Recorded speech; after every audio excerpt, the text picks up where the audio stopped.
Değerli arkadaşlar, değerli dostlar, Zerdeş TV'nin yorum analiz programında tekrar bir aradayız. Bugün yine güncele dair İran-İsrail-ABD savaşına ilişkin bir çalışma yapacağız. Değerli konuğum Doktor Sardar Sadi. Kendisi Rojilat Kürdistanlı ve antropoloji üzerine çalışmış. Özellikle de Orta Doğu ve Kürt siyaseti üzerine yoğun çalışmaları olan, aynı zamanda Rojava Üniversitesi'nde de çalışma yürüten çok değerli bir Kürt aydını, Kürt akademisyeni. Onunla hem İran'da savaş başlangıcı ile beraber e, Hamaney'in öldürülmesi ve sonrasında seçilen lidere dair bir tartışma. Ondan sonra da Kürtlerin oradaki konumlarına göre bir tartışma, konuşma, bir söyleşi yapacağız kendisiyle. Değerli hocam, hoş geldin. Nasılsın? Hoş bulduk hocam. Teşekkür ederim. İyiyim. Umarım siz de iyisiniz. Teşekkürler. Ben kısaca değindim Serdar hocam. Bize bir anlatır mısınız çalışma alanlarınızı, özellikle de Kürtlere ve Rojava'daki deneyimlerinize belki. Bu Tamam. konuda bize neler söyleyeceksin? Ee, Özellikle de bu Ön- antropoloji boyutuyla. tamam. Öncelikle iyi yayınlar. Ben 2020'de Toronto Üniversitesi'nde antropoloji bölümünde doktora yaptım. Doktora tezim Kürdistan'daki şehir dinamikleri ve şehir nasıl Kürt siyasetini etkilenmiş. Onun üzerine 2013 ile 2017 bir saha çalışması yaptım. Saha çalışması Diyarbakır yoğunluklu bir çalışmaydı. Ve sonra tabii ki şehir savaşları olunca ve tezin konusu daha fazla onunla ilgili oldu. Ve ana sorum şuydu yani Kürtler devletle nasıl angaje oluyorlar? Yani hangi formatlarla, hangi şekillerle angaje oluyorlar? Biliyorsunuz Kürt siyaseti hem dağda var hem şehirde de var. Ama Hı. farklı angaje oluyorlar. Farklı devlete bakıyorlar. Farklı devleti yorumluyorlar. Onun üzerine çalıştım. Daha sonra bir postdoc doktora üstü diye bir programdan Avrupa'da bir üniversitede Wageningen Üniversitesi'nde 2 senelik Kürt gençliği üzerine çalıştım. Gençlik siyaseti nedir? Kürt siyasetinde onun üzerine yoğunlaştım. Ve daha sonra da Toronto Üniversitesi ve Kanada'nın başka üniversiteleri, Ottawa Üniversitesi, Carleton Üniversitesi, oralarda ders verdim ve Toronto Üniversitesi'nde Kürt çalışmaları üzerine bir ders veriyorum şimdilik ve orada bir Kürt çalışmaları inisiyatifimiz var. Onun koordinatörlüğünü yapıyorum. Aynı zamanda ben 2019'dan beri Rojava Üniversitesi ile çalışıyorum. 2020'de biz bir enstitü kurduk. Sosyal Bilimler ve Sosyal ve Beşeri Bilimler Enstitüsü. 2020'de kuruldu ve master öğrencileri aldık. 2024'e kadar orada ben eş direktördüm. Daha sonra da elbette şimdiye kadar hala çalışmalarım devam ediyor. Hem Rojava Üniversitesi ile, Kobani Üniversitesi ile eskiden maalesef eski dediğimiz birkaç ay önceye kadar, birkaç hafta önceye kadar Arşak Üniversitesi ile Rakka'da. Onlarla çalışmaları devam ettim. Ve Affedersin hocam. Toronto şu an Kobani'deki üniversite devam ediyor değil mi? Çalışmaları. evet, Kobani Üniversitesi devam ediyor. Hatta Şarkı Üniversitesi'ndeki öğrenciler de şimdi bizim yanımıza geldiler Rojava Üniversitesi'nde. Hı. Orada sınavlarını geçmeye çalışıyorlar. E, tabii ki bu çalışmalar biraz da benim araştırma yönumu değiştirdi. Hı hı. Antropolojiden bahsettiniz ve antropolojinin farklı dallarıyla elbette çalışıyor ama özellikle siyasi antropoloji üzerine çalışıyorum. Ve bu şimdi yoğunlukla eğitime bakıyorum. Eğitim siyasette nasıl bir rolü var ve özellikle Rojava'daki üniversiteler. o savaş zamanında, çatışma zamanında nasıl barış için bir motor olarak olabilirler, bir mekan olarak olabilirler. Oradaki tecrübe nasıl toplumu e, ayaklandırabiliyor, iyileşebiliyor, onun üzerine çalıştım. Peki hocam. Çok teşekkür Ha, ediyorum. şunu da ekleyeyim, biz tabii ki bir senedir Roşalat ve İran içinde bir akademi kurduk, Jina Akademisi. Hı hı. Jina Akademi beşeri bilimler ve e, Sosyal Araştırma Akademisi. Jina Amini'nin adını verdik. Jina Amini biliyorsunuz Hı. 2022'de Evet. katledildi İran devleti tarafından ve ondan sonra bir Jiyan Azadi hareketi başladı İran'da. Tabii ki Evet. bunları birazdan elbette konuşacağız. Onun Jina Akademisi'nin de bir direktörüyüm. Hı hı hı. Bu dikkatimi çeken bir şey ütopya antropolojisi diye bir tanımlamanız var. Yani geleceğin kültürel hayalleri ve umut. Yani belki de aslında tam da birçok değerin yitirildiği bu süreçte çok anlamlı geldi bana. Özellikle de gençliğin yeniden kendini toparlayıp belki yeni bir statü, yeni bir bizim bilmediğimiz yeni kavramlar oluşturarak gibi geldi bana. Bu herkes için de geçerli tabii. Özellikle savaş içinde olan, kimlik arayışı içerisinde olan Kürt ve Kürtlerin gençlerin geleceğiyle ilgili çok daha anlamlı bir şey olsa gerek. Bir kısa olarak buna değinebilir misin hocam? Bu çalışma bir makale yazmıştım Kürtçe. Kürtlerin e, futurism diyorlar İngilizce'de. Gelecekçi, Hı hı. gelecekçi Kürt çalışmaları üzerine böyle bir şey yapmıştım, bir şey yazmıştım. Orada şey diyordum ki yani Kürtlerin siyasetinde Ütopya üzerine kurulan bir siyaset var.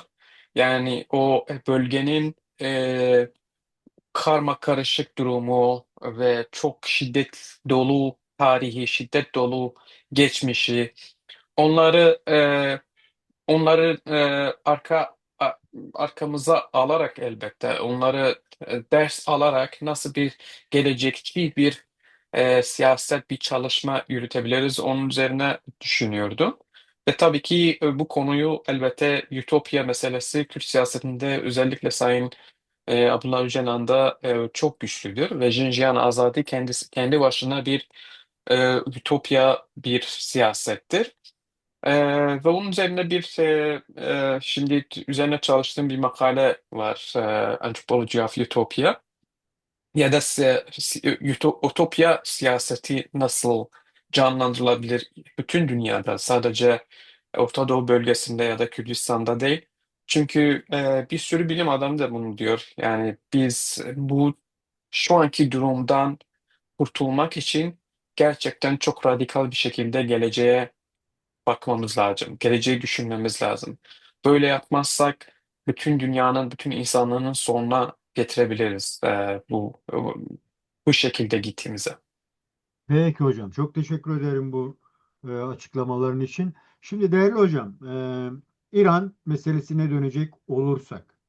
Şimdi toplumu çok iyi biliyorsun. Oradaki toplumu. Bu arada hangi kenttendin? Kürdistan'ın Ben hangi Mahabat'tım. Mahabat'tansın? Daha da iyi biliyorsun tabii ki. Dolayısıyla bu son süreç, bu 12 günlük savaşla beraber bazı şeylerin ortaya çıkabileceği varsayıldı. E, Ancak kendini gösteren bir değer ortaya çıkmadı. Ve en son yine vurmak istediler ki pazarlıkların yapıldığı bir süreçteydi. Ben hatırlıyorum yani iyi gidiyor İranlar bazı şeylere yakınlaştı dediği anda şeyler başladı, bombalamalar başladı. Dolayısıyla yani herkes de beklentisi şu 45 yıllık bir sürecin artık biteceğini yani Molla rejiminin biteceğine değiştirilip dönüştürüleceğine dair bir beklentiyle savaş başladı. Ve Maduro örneği gibi yani başından yani sistemin başındakini alırsak kolaylaşır mantalitesiyle hareketle Hamenei öldürüldü. Ve gelişen bir süreçte de yeni bir lider daha yeni açıklandı. Dolayısıyla ben oradan hareketle bize o sistematik dönüşümün mümkün olup olamayacağını, içsel dengeler mi, dışsal dengeler mi bunun üzerinde etkili olacak? Bu konuda bize neler söyleyeceksin? İran toplumunu tanımandan kaynaklanan ve arka plan bilgilerinle beraber. Buyurun hocam. Ben şöyle başlayayım. Birincisi bu savaş bizim savaşımız değil. Kürtlerin ve İran halkının gerçekten savaşı değil. Bu savaş İran İslam Cumhuriyeti ki faşist teokratik bir rejim ve İsrail tabii ki katliamcı bir devlet. Amerika tamamen faşizme giren bir devlet. Bunların savaşıdır. Ama şunu söylemek lazım. Şunun altını çizmek lazım. İran rejimi, İran İslam Cumhuriyeti şimdiye kadar yani 47 senedir halkına karşı, insanlarına karşı kadınlardan başladı. Ondan sonra Kürtler, azınlıklar, Bahayiler, siyasi opozisyonlar, entelektüeller. Yani 47 senedir bir savaş yürütüyor bu insanlara karşı. Halkına karşı bir savaş yürütüyor. Hı hı. Şimdi bunu çok iyi bilmemiz lazım. Çok ciddi bilmemiz lazım. Niye? Çünkü bir sürü yorum yapılıyor, bir sürü konuşmalar yapılıyor. Bu konuyu maalesef bakmıyorlar. Yani tabii ki herkes güncel siyaset, güncel savaşın içine girmiş ve herkes elbette bu savaşın bitmesini istiyor. Yani savaş hiçbir zaman güzel bir şey değil. Ama şunu bilmek lazım yani Jinjiyan Azadi'den başlayalım. Çok eski tarih değil. 2022'de bütün İran ayaklandı. Herkes beraber, herkes el ele. Bir slogan herkesi kapsadı. Bu sloganla beraber yani İran halkı Kürtlerle beraber yani Kürtlerin öncülüğüyle beraber böyle bir noktaya geldiler ki artık bu rejim meşruiyetini yitirmiş, hakimiyetini yitirmiş, gitmesi lazım. O zaman maalesef gelip yardım etmediler. Hatta mesela bu ordunun kısmı Spy Pastaran, IRGC dediğimiz şeyi terörist hareketlere almadılar, terörist organizasyonlarını almadılar. Dünya Xinjiang Ahmadi üreten sloganı felsefesini terör listelerine alıyor. Yani bu gerçekten çok üzücü bir şey ve çok trajik bir şey ve hipokratik bir şey. Yani ikiyüzlülüğünü görüyorduk.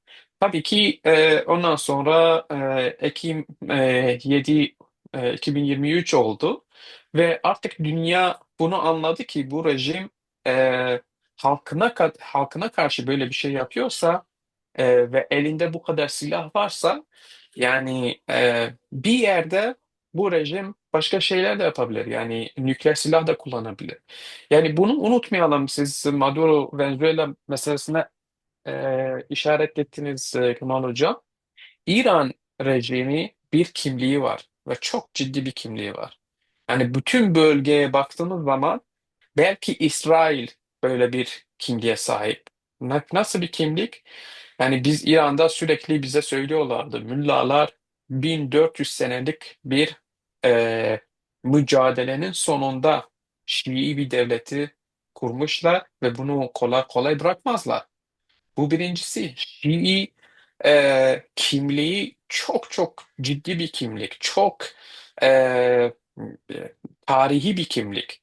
İkincisi bu kimliğin bir parçası İsrail'i yok etmek. İsrail'i yok etmek ve tabii ki yani Sünnilere karşı da yani biz İran'da eğitimin içinde büyüdük biliyoruz. Sünnilere karşı da aynı şey var. Hatta Şiilerin farklı farklı şeyleri var, grupları var. Onlara karşı da bir Şii hareketten bahsediyoruz. Yani orada 12 imamlık Şii'den bahsediyorum ben. Yani oradaki kimlik ciddi bir şekilde siyasetle birleşmiş, silahla birleşmiş, içinde yani 2 ay önce gördük İran'da binlerce insanı öldürdüler. içeride herhangi bir protesto sesini bastırmak, öldürmeye, e, yani gözü hiç kıpırmadan bunu yapabilir.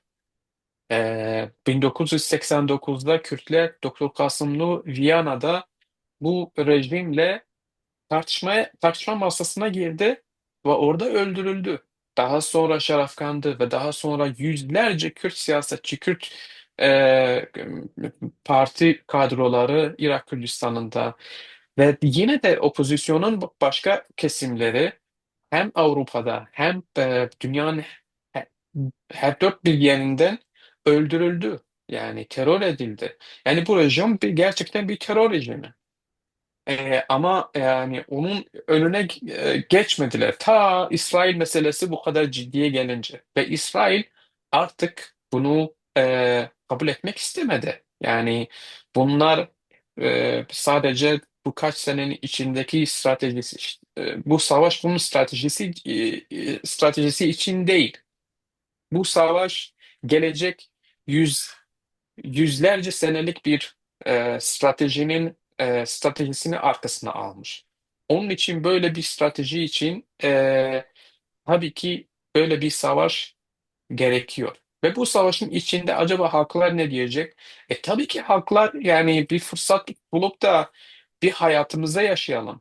Bir kendimize gelelim. Biraz özgürlük yaşayalım. Serdar Hocam, Bunu o isteyecekler. muhalefete gelmeden bu hani 7 Ekim olayları vardı ya, bu Hamas'ın İsrail'e saldırısıyla başlayan, çünkü e, sadece Hamas olarak algılanamıyor. Bahsetmiş olduğun o rejimin kendini var etmek için kullanmış olduğu proxy yöntemlerinin başatlarından biriydi. Dolayısıyla o proxy'ler yok edildi. Merkeze kadar gelindi, şu an merkezdeler. Bu merkezde düşündüğün anlamda bir değişim yapılabilme olasılığı var mı? Ki e, yani birçok bakış açıları var. Evet, bu savaş ABD, İsrail ve İran'ın, dolayısıyla ABD ile Çin'in savaşı gibi de algılanabiliyor. Dolayısıyla yani sadece e, bir rejimin, katliam yapan bir rejimin gitmesi değil, başka koşullar da var. Şimdi eğer bir lider gitmişse, ki fetva yetkisi olan bir liderdi, bu yeni gelen liderin aynı konumda olduğunu mu düşünüyorsunuz? Çünkü arka planına bakıldığında sanıyorum e, dev, bu devrim muhafızlarıyla çalışan da bir insan. Daha önceki dönemlerde bu e, yeni gelen lider. Böyle bakıldığında bu savaşı kızıştıran bir yön mü, yoksa halkların beklentisi olan bir yumuşamaya gitme olasılığı var mı rejimin? Böyle bir okumanız Yok, var mı? kesinlikle öyle bir şey yok. Çünkü yani e, 20. yüzyılın son senelerinde 1999'da bir öğrenci hareketi vardı ki ben de içindeydim Tahran'da. Ve o zaman Hatemi diye bir insan Cumhurbaşkanı oldu. Herkesin umudu vardı, bir değişiklik oluyor. Ve Evet. olmadı. Ve İran halkı 25 senedir bunu deniyor. Deniyorlar da deniyorlar ve olmuyor. Sürekli ya da bastırıyorlar ya da Hamene'yi önüne geçti. Şimdi yani İran halkının bir sloganı vardı. Muştaba bemiri rehberiyo nebini. Muştaba, inşallah ölürsün ya da öl, liderliği görme. Hmm. Şimdi tabii ki ölmedi ve liderliği de gördü. Niye? Çünkü Muştaba böyle bir karakter ki e, yani İran'da herkes diyordu ki Hamene'den daha korkunç bir insan. Yani tamamen Alevilik üzerinde, yani Şii Alevilik, tabii ki Türkiye'de de Alevilik var, o farklı bir şey. Alevi mektebi diye bir şey var, Şii 12 imamdan. Tabii ki bunlar tam Daesh gibiler. Yani çok katı bir okul, çok katı bir mektep. Oradan geliyor ve gençliğinden beri böyle bir şey hazırlıyor ve milyarlarca dolarlık bir servetin üstüne oturuyor Mustafa Khamenei. Ve tabii ki bu seçim herkes görüyordu bunu.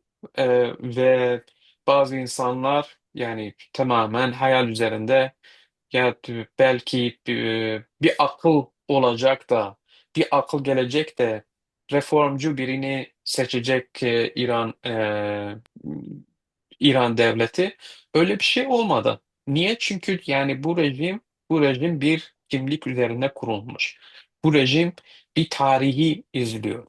Ve bu rejim e, yani biri onu İngilizce diyorlar ya challenge, e, ç- çelişkiye soktuğu zaman, çatışmaya soktuğu zaman daha hırçınlaşıyor, daha sertleşiyor. Ve tamamen bunu gördük. Yani rest çekmek için Muştaba'yı koymuşlar. Tabii ki biliyorlar yani Amerika ile İsrail vuracaklar ve daha da kötü vuracaklar. Böyle mi okunuyor? Yani e, Kesinlikle Mustafa'nın böyledir. tercihi İran'ın bırak baş eğmeyi karşı koymaya düşündüğü şey var. Sonsuza Ama kadar direniş. Yani hatta İsrail'in İran devleti bile giderse, İran devleti çökerse, e, yüz binlerce bunların militanı var. Yüz binlerce militan ve bu fikir ki şimdi Hamene'ye imam diyorlar. Şehit olmuş imam. İmam ve şehit. Hı hı. E, Böyle bir güçlü bir kimlikle Bir bir ilahi bir güç var. geçmişle Evet yani. kesinlikle yani bu devam edecek. Onun için pardon, e, Donald Trump ve Amerikan sistemi görüyorlar ki bu İran artık yani başka Venezuela gibi değil, başka ülkeler gibi değil. Direnecek ve Amerika'yı batağa e, çekecek. Peki Ve Netanyahu'nun Amerika açıklaması bunu vardı. yapamaz. Trump bunu yapamaz.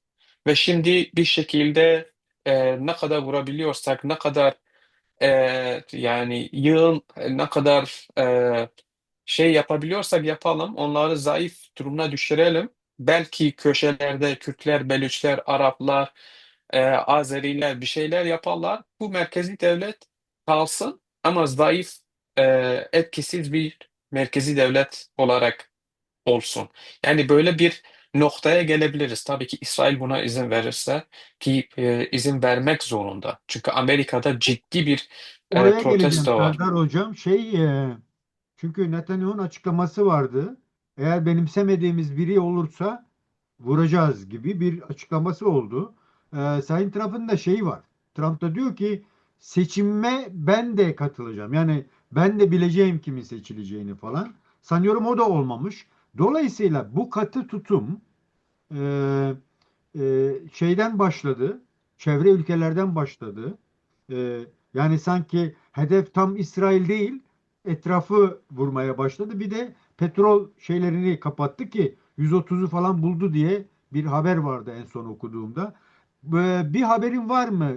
Fetva verildi mi? Yani yeni lider fetva vermedi herhalde değil mi daha? Nükleer silahla ilgili. İlgili veya herhangi bir şeyle ilgili bir fetvası oldu Ya, mu? enteresan bir şekilde 2 gündür ilan edilmiş bir gün oldu. Dünden beri Evet. Mujtaba Khamenei hiç bir çıkış yapmadı. Hiç ortalıkta yok. Ve tabii ki İran'da dersini almış ve bunun için hazırlık yapmışlar kesinlikle. Öyle görünüyor ki yani Mujtaba Khamenei bir yerde saklanmış. Yani hangi bir iletişim yok.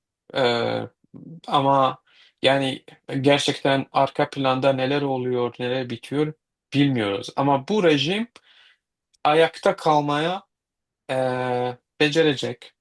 E, Yani ne olursa olsun İslam Cumhuriyeti bir şekilde kalacak ama çok zayıf olacak, çok zayıf kalacak ve sürekli İsrail artık 12 gün savaşı gibi ya da şimdiki savaş gibi böyle bir kampanya değil de Lübnan ve Suriye'ye saldırdığı gibi istediği zaman e, sürekli gözetim altında aldığı bir ülke olacak ve sürekli bombalayacak. Yani böyle görünüyor ki bu kampanya, bu bombalama kampanyası Savaş bir yerde dursa da bu devam edecek. Bu artık Müşteba Hamene'yi vurmak mıdır? Başka bir kişinin vurması demek midir? Yani ya da e, bir ayaklanma olursa İran'da onlara yardım için bir şeyler yapmak mıdır? Yani böyle bir noktaya bence yani önümüzdeki 2-3 haftaya o noktaya geleceğiz ki artık savaş bitti ama bu kampanya devam edecek. Yani zamana yayacak gibi bir görüntü var, değil mi? Bu uzun erimli dayanması dayanırsa, dayanmak isterse ki öyle istiyor, öyle görünüyor. Bu İran'ın karmaşık toplumsal yapısı var. O toplumlarda bir çıkış olma ihtimali var mı? Çünkü Beluşlar var mesela, Kürtler var, Azeriler var. Dolayısıyla bu kendi şeyini iç dönüşümünü yaratacak bir olgu olma ihtimali var mı? Yani çünkü sistem ne kadar katı olsa da hani diyorsun ya karşıtlar da var. E, Dolayısıyla bunlara bir şey tanıyor musun? Gerçekten öyle bir olasılık var mı? Yoksa tamamen devrim muhafızları hakim ve katliamlar başlar ve uzun erimli bir iç savaşta mümkün olabilir diyor musun? Yani ben dün bir arkadaşla konuştum. Tam konunun içinde ve biliyor haberleri var. Dedi ki yani biz biliyoruz ki yani binaları vuruyorlar. Bir sürü füze yerlerine, başka stratejik yerlerine vuruyorlar. Ama yerdeki asker yani o piyade dediğimiz askerlere onları vurmuyorlar. Yani onlar hala aynı şekilde bunlar devam ediyorlar. Ve e, yani bütün hesaplarını yapmışlar. Bunlar artık yani uslarda ne bileyim polis merkezlerinde, ordu merkezlerinde, karakollarda kalmıyorlar. İnsanların evlerine gitmişler, okullara geçmişler. Ne bileyim böyle yerlerde kendilerine saklanıyorlar. Ve onun için yani bu hareketler o çevrede dediğimiz hareketler, periferiden bahsettiğimiz o halklar korkuyorlar. Yani çünkü biliyorlar bu rejim nasıl ne kadar vahşi bir rejim ve daha önce de görmüşler nasıl ne yapabilir. Tabii ki bekliyorlar ki yani bu savaş nereye kadar devam edebilir? Ne kadar zayıf düşürebilir rejimi ve yani Trump'a da çok güven ve yani adam gerçekten de Önemli. güven vermiyor. Çok güvenmiyorlar. Onun için bu nasıl olacak önümüzdeki günlerde, haftalarda göreceğiz. Kürtler kesinlikle bir planları var. Bekliyorlar bu savaş bir Şimdi noktaya kadar gelsin ve ondan o sonra girsin noktaya o elbet. noktaya gelelim değerli hocam. Şimdi bütün bu karmaşa içerisinde sanıyorum o bombalamaların e, yani füze atışları devam ettiği için öbür ülkelere kara harekatı gündeme geldi. Ondan sonra Trump'ın Kürt liderlerini aradığı söylendi. Dolayısıyla da kara hareketinde de Kürtlerin ilk girişimi olacak şeklinde tartışmalar falan oldu. Sonra Trump'ın açıklaması oldu. Dedi ki ben önceden istedim ama şimdi istemiyorum gibi çıkışlar da var. Yani çok karmaşık bir süreç var. Kürtlerin konumuna baktığımız zaman yani bu rejimle ta başlangıçtan beri sen de bahsini ettin bir çekişme var. Kürtlerin oradaki konumu ne? Böyle bir adım atabilirler mi? O yetkinliğe sahipler mi? O konuda bize neler söyleyeceksin hocam? Yani Kürdistan meselesi yani ben başka yerlerde de söyledim. Dedim ki tamam Yahudiler diyorlar ki biz binlerce senelik bir tarihten bahsediyoruz. Türkler bin yıllık bir tarihten bahsediyoruz. Araplar öyle böyle tarih veriyorlar. Şialar 1400 senelik şöyle böyle. İranlar 2500 senelik şöyle böyle. Kürtler de 2700 senelik Halk orada. bir derdin peşindeler yani. Ve o 2700 önce Med İmparatorluğu düşürüldüğü zaman bunu tamamen Farslar düşürdü. Ve Farslar her şeylerini, bütün mimarisiyle, diniyle, ekonomisiyle, Yani nasıl bir imparatorluk yürütülüyor, her şeyi Medlerden aldılar. Tabii ki Mandana bir Med hatunu onlara genel olarak gitti ve sonra tabii ki e, e, şey oldu, ne diyorlar, Queen, Evet. kraliçe. Onun oğlu maalesef yarı Kürt yarı Fars kuruş başladı ve ilk Hahamenişilerin, Arkamitlerin dediğimiz imparatorluğu ilk kampanyası Kürdistan'a karşı oldu. Ve çok enteresan ki bütün oradaki sizin televizyon Zertüş TV bunu belki biliyorsunuz hocam.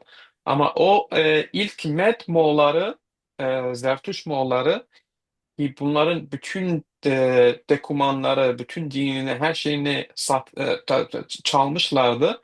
Hepsini katliam yaptılar. Yani Kırmaşan'da, e, yani Mahabad'ın çevresinde de bazı yerler kalmış.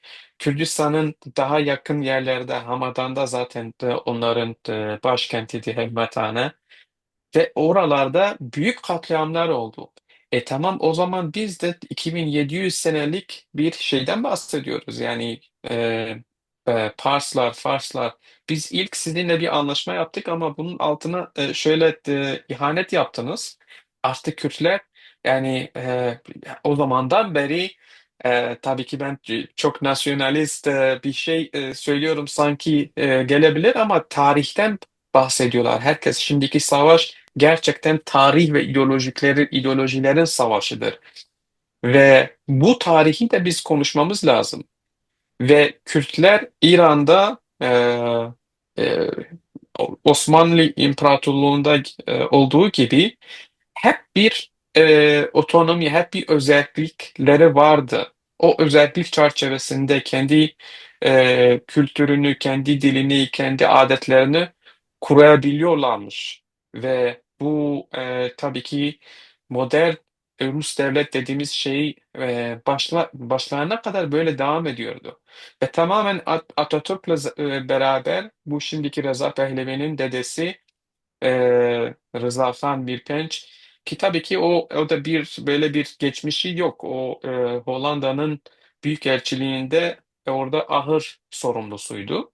Ve orada bir şans eseriyle askerliğe girdi. Sonra komutan oldu. Sonra onu da padişah yaptılar.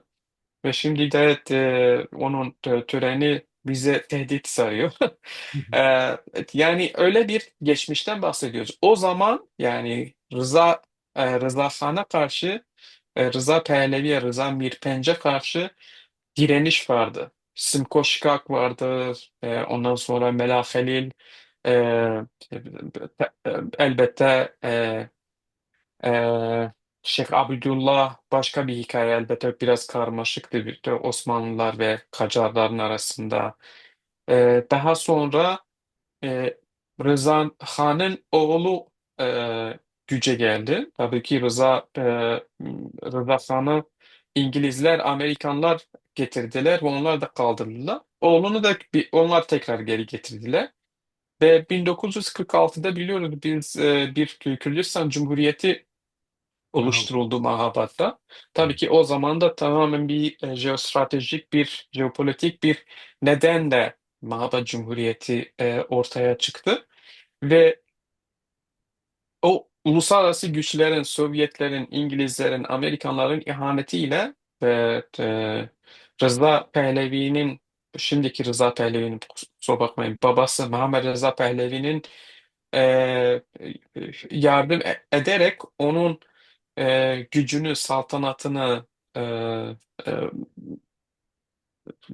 kurumsallaştırmak için Kürtleri kurban verdiler. Yoksa Mahabad Cumhuriyeti çok demokratik, ciddi, radikal bir tecrübeydi Kürdistan'da ve İran'da ve bütün Orta Doğu'da. O zaman mesela kadınlar için dergiler vardı, okullar vardı ve biliyoruz şimdiki yani kalan arşivler var. Yani çok bambaşka bir demokratik bir tecrübeydi ve Kürtler için çok kutsal bir tecrübe. Ondan sonra devrim 1979'daki devrimden önce de elbet bir sürü gerilla hareketleri vardı ki maalesef iç ihanetlere kurban oldular. Siyamel Muini, şimdiki TEJAK'ın eski eş başkanı, onun babası Süleyman Muini, Abdullah Muini, İsmail Şerifzade, Mela Avare, bunlar hepsi ciddi liderlerdi, ciddi komutanlardı Kürdistan'daki gerilla hareketi. E, e, Demokrat Partisi'nin bunlar bir öncü gençlik bir takımıydı. 1960'larda çok aktiflerdi Kürdistan'da. Mesela benim babam da o zaman bunların bir parçasıydı. Ve daha sonra 1979'da Şah rejimi yıkılırken Kürtler bütün şehirleri ellerinin altına almışlar. Ama maalesef o zaman artık tecrübesizlikten ve bir sürü başka sorunlardan dolayı bu şehirleri kuramadılar ve geri Serdar çekilmek. Hocam, Serdar Hocam haritayı görebiliyor musun? Evet. Şimdi Batı İran'a baktığımızda Kürtlerin yoğunluk içinde kaldığı iller var. Bir de yukarıda Maşad tarafında var, değil mi? Sağda. Bu bahsetmiş olduğum Kürt hareketleri en çok da bu Batı İran'da veya Rojalat Kürdistanı dediğimiz bölgedeydi, değil mi bu hareketlenmeler? Evet, bu harita biraz karışık. Bu beyaz kareler bilmiyorum tam o neyi ifade ediyor. Onlar Çünkü kahverengi Kürdistan, şeyinden bahsediyor. kahverengi Kürtlerin yoğun bulunduğu bölge diye Eman tanımlanıyor. Mahabat mesela kahverengi değil burada. Beyazdır. Yani datasızlıktan mı beyaz olmuşlar onlar? Datasızlık olabilir. Evet, mümkün. Evet. E, İşte o Mahabat tamamen o Ürmiye Gölü'nün aşağısında Ürmiye ve Senendeç arasındaki yer, o beyaz kısım Mahabat orası oluyor. Tabii ki şimdi Ürmiye Gölü böyle kalmamış, kurumuş bu rejimin su siyasetlerinden dolayı. Ama o beyaz bölgeleri tabii ki Mahabad'tır. Bunu elbette insanlar başka yerlerde de bulabilirler. Yani o zaman da 1979'da hem Senendej, Mahabad, Merivan o bu daha iyi. bölgelerde de Bu daha iyi, değil mi? evet.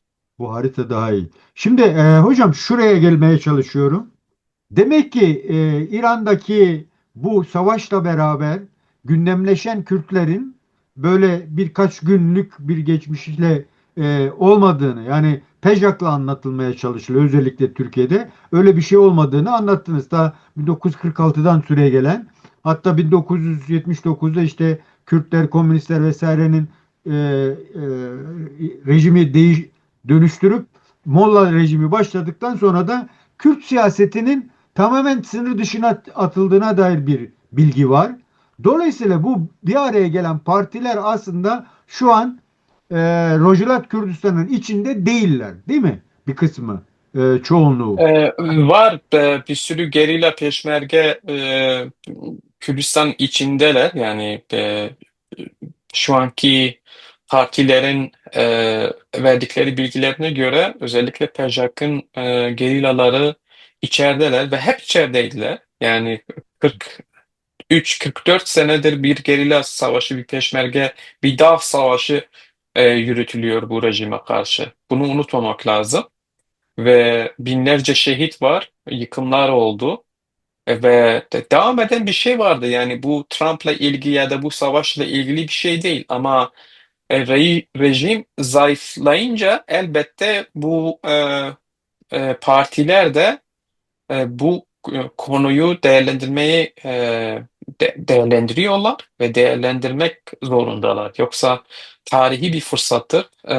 Yoksa Kürtler böyle bir şeyi onlardan kabul etmez. Onların gerçekliği ve e, yani bulunma nedeni artık ortadan kalkıyor. Yani böyle bir şans var, kesinlikle Kürtlerin kullanması lazım. Ve tabii ki bu böyle bir yani bir şey biliyorsunuz, bir sürü parti vardı Kürdistan'da. PJAK daha yeni kurulan, 2004'te kurulan ama Kürdistan Demokrat Partisi Mahabat Cumhuriyeti zamanında kuruldu. Komele 1979'da çıktı ama tabii ki ondan önce de birkaç sene bir hareket olarak vardı.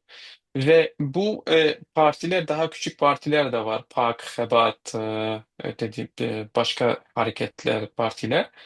Ve elbette bunlar arasında çok olumlu, çok beraber çalışma bir niyeti, bir durumu yoktu. Ama siz de biliyorsunuz çok önemli bir adım attılar ve bütün partiler bir koalisyon kurdular. Önce 5 parti, sonra da 6 parti.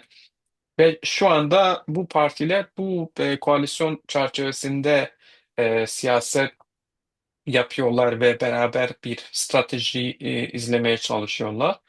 E, Bugün ben gördüm biraz önce bir toplantı, önemli bir toplantı vardı aralarında ve e, bazı resmi şeyler hazırlamışlar. Bir logoları hazır oldu, onu paylaştılar. Hmm. Ve öyle bir önemli bir e, gelişme, önemli bir adım oldu ve bütün Kürdistan'da böyle bir umudu uyandırdı ve tabii ki çok çok güzel ve çok önemli.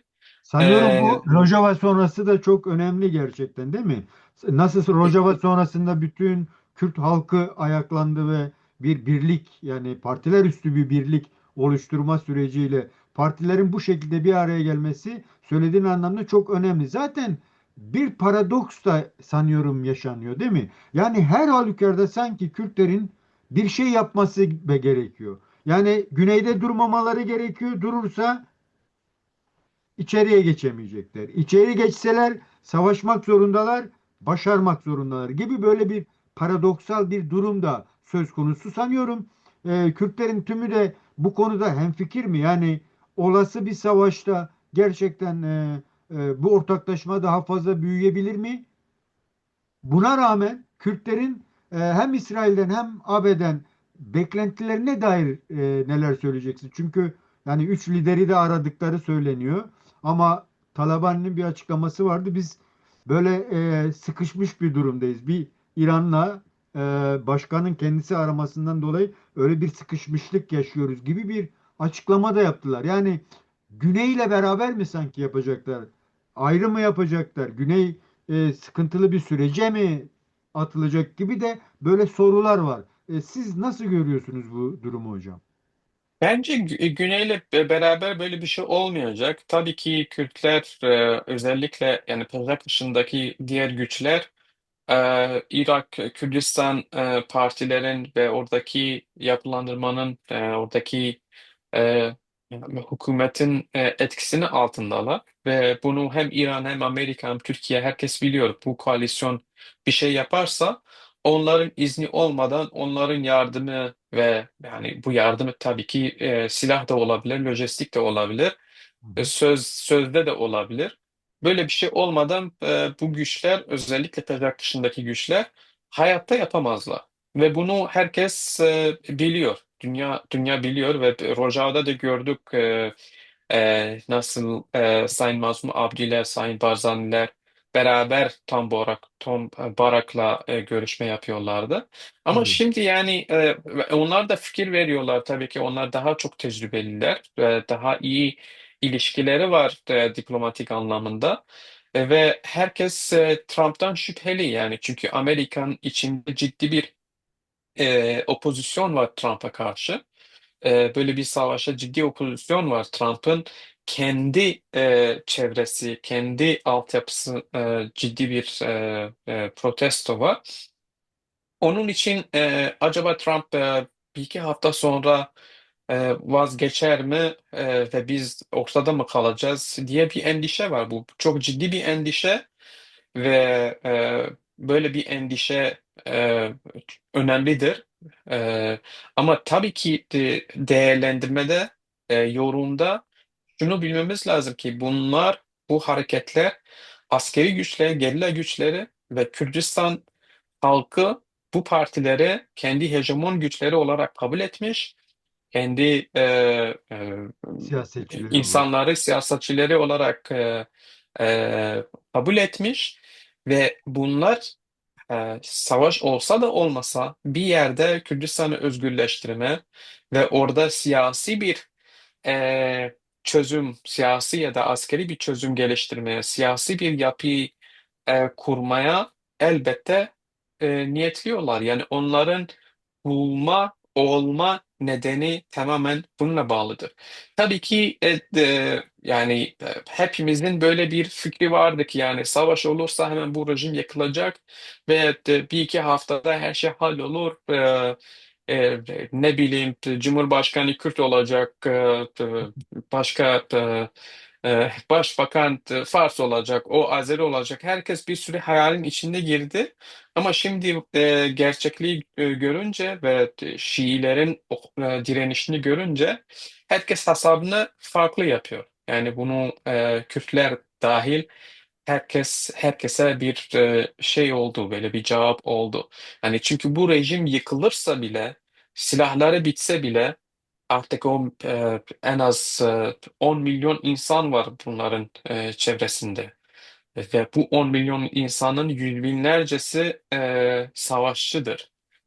Tabii ki bunlar rahat bırakmazlar. Ve İktidarı Irak'tan, bırakmak istemezler. Suriye'den kat kat daha farklı bir katliam ve kaos görebiliriz. Peki Serdar Hocam. Son bir soru soracağım. Diaspora milyonlarca e, İranlı, yani Kürdü, Türk'ü, Azerisi hepsinden diyebiliriz. Milyonlarcası şu an diasporada. Diaspora eğilimi bu yeni seçimle müştebaya dair şeyleri ortaya çıkmaya başladı mı? Nasıl bakıyorlar? Beklentileri nedir? Ne diyebilirsiniz bu konuda hocam? Yani İran diasporası gerçekten çok berbat bir diaspora. Çok Trumpçı, monarkist bir diasporadan bahsediyoruz. Bazı şehirlerde biliyorsunuz Vancouver'da hatta Kürtler saldırdılar. İngiltere, Londra'da birkaç Kürt restorana saldırdılar. Yani her yerde Kürtlere saldırıyorlar. Rıza Pahlavi kendisi de böyle bir saldırı Açıklama yapmış. tweet'i açıklama yaptı Hmm. Twitter'da. Ve bunlardan korkulur. Yani tabii ki Kürt diasporası çok güçlü. Kürt diasporası çok örgütlü. Ve böyle bir noktaya gelirse Kürt diasporası buna hesabını verebilir. Ama böyle bir şeye hiç gerek yok. Sakin bir şekilde biz bütün diplomatik ilişkilerimizi kurmamız lazım, devam ettirmemiz lazım. Ve Rojava meselesinden sonra gerçekten Kürt diasporası çok güçlü bir gösteri yaptı. Bunu devam etmek lazım. Roşelat'ta da bir mesele olursa tabii ki. Peki hocam. Çok teşekkür ediyorum. Ben de teşekkür ederim. Değerli arkadaşlar, değerli dostlar, yani konular uzun, geniş ama ancak işte değinebiliyoruz. Dolayısıyla bugün de yine değerli konuğum Sardar Sadi ile İran'ın, yani hiç öngörülemez bir durumda gerçekten de. Yarın ne olacağını bilmiyoruz ama var olanınla bir şeyler anlatmaya çalıştık. Değerli hocam, son olarak yine söylemek istediğiniz bir şey varsa ondan sonra çalışmayı sonlandıralım. Çok teşekkür ederim. İyi yayınlar diyorum. Peki. Değerli arkadaşlar, değerli dostlar, görüşmek üzere. Hoşça kalın diyorum.